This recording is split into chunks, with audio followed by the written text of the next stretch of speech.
সালামু আলাইকুম বন্ধুরা, আমি কান্তিক বলছি। আমরা একটা নতুন ব্লগ ভিডিও দেখার জন্য তোমাদের সবাইকে স্বাগতম জানাই। তো তোমরা সবাই কেমন আছো?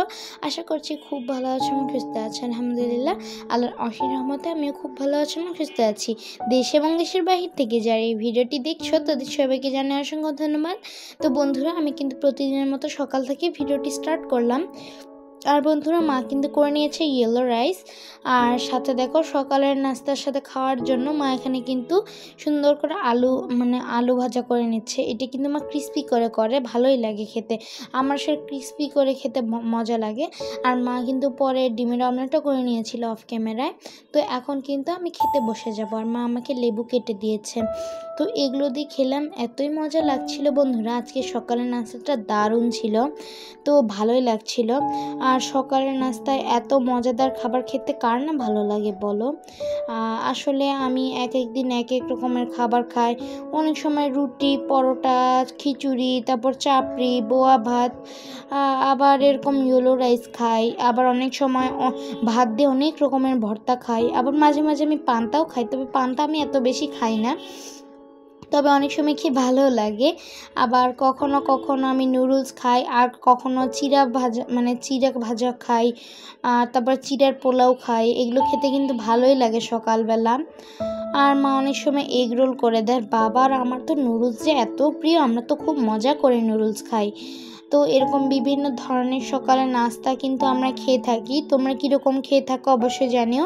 তবে কিন্তু শীতের দিনে আমরা ভেজিটেবল দিয়ে ফ্রাইড রাইস খেয়ে থাকি, চিকেন ফ্রাইড রাইস, এত মজা লাগে, ওটাও অনেক মজা। আর যখন ধ্রুব ভাই আসে তখন মা আরও বেশি করে ধ্রুব ভাইয়ের যে অনেক প্রিয়। আর বন্ধুরা দেখো, মা কিন্তু এখন গরুর মাংস রান্না করবে।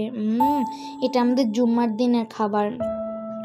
আর তোমাদের সবাইকে জানাই জুম্মা মোবারক। তো বন্ধুরা দেখো, মা কিন্তু এখানে সব রকমের মশলা দিয়ে, বাটা মশলা, তারপরে গুঁড়ো মশলা, লবণ, তেল, তারপর গরম মশলা, এগুলো সব কিছু, তারপর কিছুটা গোটা শুকনো মরিচও মা দিয়েছে, আর পেঁয়াজ দিয়েছে।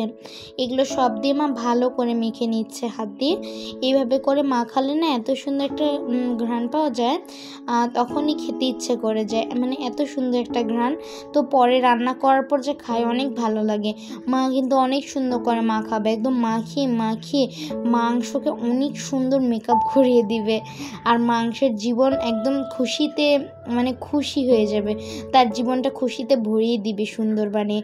এবং আমরা তাকে খাবো, তখন তার মনে হবে বাবা আমি তো অনেক সুন্দর, আমাকে আন্তিক খাচ্ছে, আন্তিকের মা খাচ্ছে, বাবা খাচ্ছে। তো এই তো মাখানো শেষ, মা কিছুক্ষণ ম্যারিনেট করে রেখে দিবে, তারপরে মা রান্না করে নেবে বন্ধুরা। আর যেহেতু দিদা গরুর মাংস খাবে না, দিদার প্রেশার আছে, তো এই জন্য কিন্তু মা এখানে দিদার জন্য কিছুটা মুরগির মাংস ম্যারিনেট করে মেখে নিচ্ছে, তারপর মা ম্যারিনেট করে রেখে দিবে। তাহলে কি অনেক সুন্দর রান্না হয়ে যায়। আর মা কিন্তু একটু ঝোলঝোল করে করবে, আর কিছুটা আসলে কি দিদা একাই মুরগির মাংস খাবে, এই জন্য মা অল্প সংখ্যকই করেছে। আর বন্ধুরা দেখো, মা কিন্তু গরুর মাংস রান্না শুরু করে দিয়েছে, আর অনেক পানি বেরিয়েছে। আসলে মা কোনো পরিমাণে পানি দেয়নি, তবে আসলে গরুর মাংস থেকে পানি বের হয়ে গেছে। তো যাই হোক, এই পানিটা শুকাতে হবে, তাহলে কিন্তু ভালো করে কষানো কমপ্লিট হয়ে যাবে। তো এভাবেই কিন্তু মা সুন্দর করে রান্না করে। আর জানো তো বন্ধুরা, আমি না সকালের নাস্তা শেষ করে অনেক পড়াশোনা করে নিয়েছি, যেহেতু কালকে আমার মডেল টেস্ট পরীক্ষা আছে, বাংলা মডেল টেস্ট। তো এই জন্য আমি বাংলা করে নিয়েছি, তারপরে দরখাস্ত লিখেছি, আর তারপরে কিছুক্ষণ পর আমি বাইরে খেলাধুলা করতে গিয়েছিলাম, আর সানিয়ার সাথে অনেক মজা করছিলাম। আর আমরা কিন্তু পানিতে একটা অদ্ভুত পোকা পেয়েছিলাম, যে কিনা পানির উপরে একটা পাতা ভাসছিল। আসলে অনেক বৃষ্টি হয়েছে তো এই জন্য, আর সে পাতার উপরে সেই পোকাটা বসে আছে। তো আমরা বাঁচানোর জন্য একটা বোতলের মুখ দিয়েছি ওখানে, ওটার উপর পা তুলে দিয়েছে, পরে আসতেই পারছে না। তো আমরা তোকে বাঁচানোর জন্য অনেক চেষ্টা করেছি। পরে যে পাতার উপর বসে আছে সেটা আমরা কাঠি দিয়ে টেনে নিয়েছি। পরে দেখি ওই পানিতে লাফ দিয়ে সাঁতরে সাঁতরে চলে গেল। আমরা তো একদম অবাক, আমরা ওকে বাঁচাতে চাচ্ছি, পরে দেখি ওই পানিতে করে চলে গেল। তো বন্ধুরা, তোমাদের সাথে গল্প করতে করতে এই তো মাংস কষানো কমপ্লিট। দেখো কি সুন্দর লাগছে দেখতে, একদম তেল বেরিয়ে এসেছে বন্ধুরা দেখো। তো এখন মা প্রেশার কুকারে দিয়ে কিছুক্ষণ হুইসেল দিয়ে নিবে, তাহলেই শেষ রান্না। আর এখন কিন্তু মা এখানে চিকেন দিদার জন্য মুরগির মাংস রান্না করে নিচ্ছে।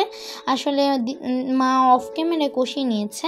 আর এইদিকে দেখো মা কিন্তু কাঁঠালের বিচি, পটল, আলু এগুলো সব মা সুন্দর করে ধুয়েছে। আর এখন দেখো তেলের মধ্যে কিন্তু মা ভেজে নিচ্ছে পাঁচফোড়ন, তারপরে কাঁচামরিচ, এগুলো সব কিছু মা সুন্দর করে ভেজে নিয়েছে। একদম সুন্দর সুঘ্রাণ বের হওয়া পর্যন্ত মা দিবে না, তো পরে কিন্তু সুঘ্রাণ বেরিয়ে গেছে, তো এখন কিন্তু মা দিয়ে দিল রেখে দেওয়া পটল, কাঁঠালের বিচি এগুলো সব। আর তারপর দেখো মা কিন্তু স্বাদ মতো লবণ এবং হলুদ দিল।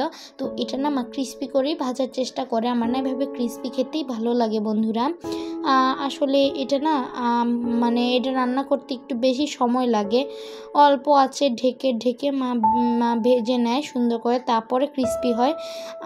আমার তো খেতে খুবই ভালো লাগে। তবে মা অনেক সময় কাঁঠালের বিচি দিয়ে শুটকি মাছ রান্না করে, সেটাও কিন্তু খেতে মজা লাগে। তবে মা আজকে সেভাবে করেনি, মা অন্যভাবে করছে। আর এই যে দেখো বন্ধুরা অনেকটাই নরম হয়ে গেছে, তো আরও কিছুক্ষণ ভেজে নিতে হবে, তারপরে কিন্তু রান্না হয়ে যাবে। আর ওইদিকে আমি কিন্তু গোসল করে নিয়েছি আর রেডি হয়েছিলাম। আর মা আমাকে পাঞ্জাবি পায়জামা বের করে দিয়েছিল আর বলছিল বাবু এগুলো পরো। তো তারপর আমি পরে রেডি হয়ে গেছি, আর এখন মাকে বিদায় দিয়ে আমি চলে যাচ্ছি বন্ধুরা। তো এই তো মাকে আমি বিদায় দিয়ে দিলাম, আর এখন কিন্তু আমি মসজিদে চলে যাব। তো এই তো আমি কিন্তু প্রায় দূরে চলে গেছি। আর ওখানে কিছু কুকুর দেখতে পাচ্ছ, আসলে তারা খাওয়া দাওয়া করছে, গরুর মাংস খাচ্ছে তারা। তো এই তো আমি কিন্তু চলে গেছি, আর এখন কিন্তু বাসায় চলে এসেছি। আর তারপর কিন্তু আমি হাত মুখ ধুয়ে নিয়েছি, কারণ আমার খুবই গরম লাগছিল। তবে আমার হাত মুখ ধুয়ে মাকে বলছিলাম মা আমার না অনেক গরম লাগছে, তো মা তাড়াতাড়ি ফ্যান দিয়েছে, আমি ফ্যানের নিচে ঠান্ডা হলাম। আর বন্ধুরা তোমাদেরকে ভালো ইনফরমেশান দিই, তোমরা গরম কোথাও থেকে এসে খালি হাত মুখ ধুবে, তবে গোসল বা ঠান্ডা কিছু ধরবে না, ঠান্ডা পানি খাবে না, হঠাৎ করে ঠান্ডা পানি খাবে না এরকম গরম থেকে এসে। তাহলে যখন শরীরের তাপমাত্রা অনেক বেশি থাকে, তখন যদি হঠাৎ করে ঠান্ডা কোনো কিছু খাওয়া হয়, তাহলে কিন্তু হিট স্ট্রোক হতে পারে, তখন অনেক ঝামেলা হয়।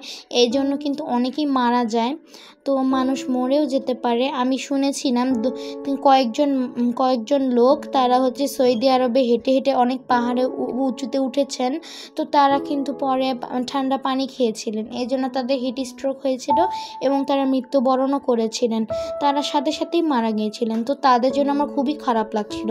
তবে সব কিছু তো আল্লাহরই ইচ্ছা, আল্লাহ মনে হয় চাইছিলেন তাদেরকে মরে যেতে হবে, তারপরে আমাদেরকে সাবধান থাকতে হবে যাতে আমাদের হিট স্ট্রোক না হয়। আর তো এভাবেই তোমরা মেনে চলবে ইনফরমেশনগুলো। বাসায় এসে যদি খুবই গরম লাগে, তবে খালি হাত মুখগুলো ধুয়ে একটু ঠান্ডা হবে, তারপর পানি খাবে, না ছাড়া অসুবিধা হতে পারে।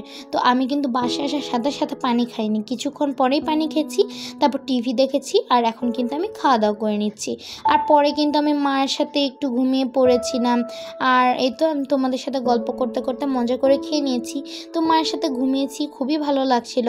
আর বাবা তো একটা ম্যাচ দেখতে গিয়েছিল, আসলে এখানে একটা খেলা হয়েছে, তো বাবা সেটা দেখতে চলে গিয়েছিল, আসলে ফুটবল খেলা।